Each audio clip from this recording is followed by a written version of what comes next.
9월 9일 수요일 말씀 동무 시작합니다. 에스겔 5장 1절부터 17절까지 말씀인데 6절 말씀을 5절 6절 말씀을 한번 보겠습니다. 예루살렘에 대한 말씀인데 내가 그를 이방인 가운데 두어 나라들이 둘러있게 하였거늘 그가 내 규례를 거슬러서 이방인보다 악을 더 행하며 내 율례도 그리함이 그를 둘러있는 나라들보다 더하니 이는 그들이 내 규례를 버리고 내 율례를 행하지 아니하였음이니라. 하나님께서 예루살렘을 특별히 구별하셔가지고 예루살렘 중간에 두고 주변에 이제 이방 나라들이 둘러있게 하셨다는 겁니다. 근데 하나님께서 그렇게 하신 이유가 뭐냐면 예루살렘에 하나님이 규례와 율례, 하나님의 법도를 주셔가지고 그 법도를 잘 지키기를 원하셨다는 거죠. 그런데 이스라엘 백성들이 이것을 버리는데 얼마나 이 규례와 율례를 행하지 않냐면 주변의 이방인들보다도 더 악을 행했다는 겁니다. 그러니까 예루살렘에 있는 주민 자체가 이방인보다도 다른 민족이고 하나님께서 특별히 선택하신 민족이고 애굽에서 구원하시다가 하나님 백성으로서 구별된 삶을 살기 위해서 법도를 따로 주신 분인데 근데 법도 없고 자기들 마음대로 살아가고 악을 행하는 하나님도 모르는 저들보다도 더 악하게 살아가더라는 겁니다.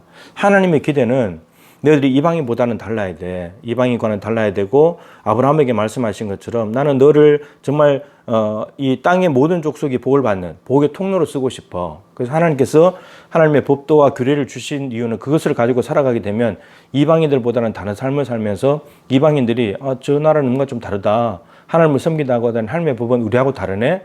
이렇게 되면서 이스라엘이 법도를 잘 지키는 것은 곧 하나님을 드러내는 것이고 하나님의 이름을 높이는 것이고 하나님의 영광을 만방에 퍼뜨리는 것이 되는 거죠. 하나님 그걸 기대하셨다는데 근데 그 기대가 산산조각 나고 무너져 버린 거예요. 이방인보다도 더 악하게 행하니까 하나님께서 열왕기상 9장에 솔로몬에게 나타나시죠. 성전을 다 짓고 난 뒤에. 그래서 하나님께서 솔로몬아 내가 내 눈길과 내 마음을 항상 이 성전에 둘 것이다. 그런데 너는 말씀을 가지고 나라를 잘 다스리면 좋겠다. 내 규례와 법도를 가지고 만일에 그것을 한다면 다윗 솔로몬 뒤를 이어서 왕위가 계속해서 영원히 유다 왕의 보좌를 내가 책임져 주겠다. 그런데 만일에 내 법을 버리고 내 규례를 벗어나게 된다면 내가 세 가지 일을 행할 것이다. 이 약속의 땅 가나안 땅에서 쫓아낼 것이다. 그리고 이 성전 내 눈길과 내 마음이 있겠다고는 이 성전도 버릴 것이다. 던져버릴 것이다. 그리고 세 번째 이방 주변 나라들에게 비웃음거리와 속담거리와 이야기거리가 되게 만들 것이다. 그렇게 말씀하셨습니다. 그런데 오늘 솔로몬 이후에 이제 솔로몬과는 많이 떨어져 있지만 지금 규례와 율례를 버린 이 이스라엘 백성들의 모습이 어떻게 되냐면은 이렇게 되어 있습니다. 11절에 내가 모든 미운 물건과 모든 가증한 일로 내 성소를 더럽혔다. 우상 숭배. 가증한 것과 미운 물건은 우상이거든요. 우상을 세워놓고 하나님께 예배드리는 성소를 더럽혔다는 겁니다. 그래서 예루살렘을 무너뜨리는 것이고 성전을 그리고 바벨론 땅에 포로로 잡혀가게 되는 거잖아요. 지금 1차, 2차 갔고 이미 이제 마지막 남아있는 거죠. 그리고 14절에 보면 모욕거리가 되게 할 것이다. 15절에 수치와 조롱거리가 되게 할 것이다. 그러니까 열왕기상 9장에 솔로몬에게 하셨던 말씀이 지금 그대로 이루어지고 있는 겁니다. 말씀을 잘 지키면 왕위가 영원히 견고하게 유지되지만 말씀을 버리게 되면 가나안 땅에서 쫓겨나게 되고 예루살렘 성전 다 황폐하게 되고 던져버릴 것이고 그리고 비웃음거리가 된다. 이렇게 되어 있습니다. 말씀을 버린 것, 하나님의 말씀을 존중하지 않은 것 때문에 이 모든 일들이 벌어지고 있다. 이런 말씀인 거죠. 지금의 한국 교회는 어떻습니까? 신천지보다도 못하다. 신천지보다 더 악하다.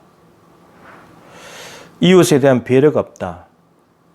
오히려 주변 이웃들에게 두려움이 되고 위협을 주는 요소, 교회에 자기 살자고 이웃의 생명을 해치는 그런 존재, 혐오감을 주는 존재가 되어버렸다는 겁니다.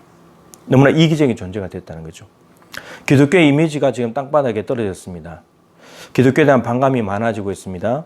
교회에는 내가 절대로 안 간다. 앞으로 종교를 가지더라도 이런 글들도 참 많이 보게 됩니다. 그리고 어떤 사람 나도 기독교인인데 정말 교회가 싫다. 교회가 방역도 잘 안 하고 또 예배하겠다고 강행을 하고 정부 지침과 반대로 방향으로 가니까 이게 지금 한국교회 이미지입니다. 불신자보다 나은 게 있을까요? 지금 예루살렘이 이방인보다도 더 악을 행해가지고 하나님 이런 일이 벌어지고 있는데 지금 우리가 불신자보다도 더 나은 것이 있을까? 너무나 편협되고 이기적인 신앙 아닐까요? 교회 중심. 예배는 무조건 지켜야 된다. 물론 그 말은 맞죠.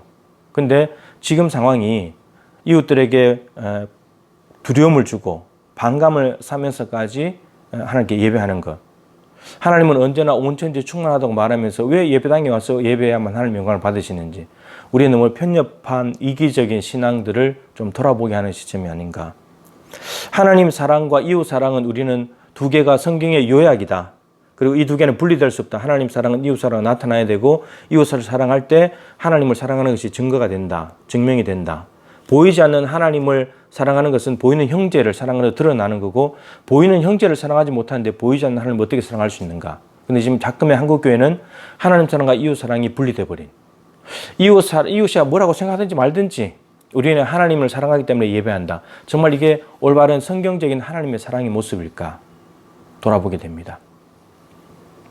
단절된, 한쪽으로만 하나님 사랑으로만 치우쳐져 있는 그런 모습, 성경의 반쪽짜리 신앙을 가지고 있는 것이 우리의 모습이 아닐까.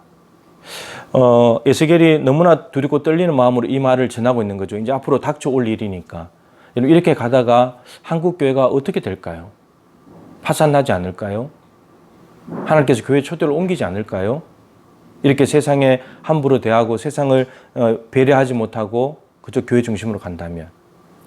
우리 교회는 정부 지침을 따라서 이렇게 영상 예배하고 비대면하고 이렇게 하는데, 우리가 그렇다고 해서 자랑할 것도 아니고 이건 당연히 해야 될 일인 것이고, 오히려 이러한 기회를 통해서 우리가 한국교회를 생각하면 더 엎드려야 되겠고, 이웃에게 정말 이것이 회복된다 하더라도 정말 전도가 될까?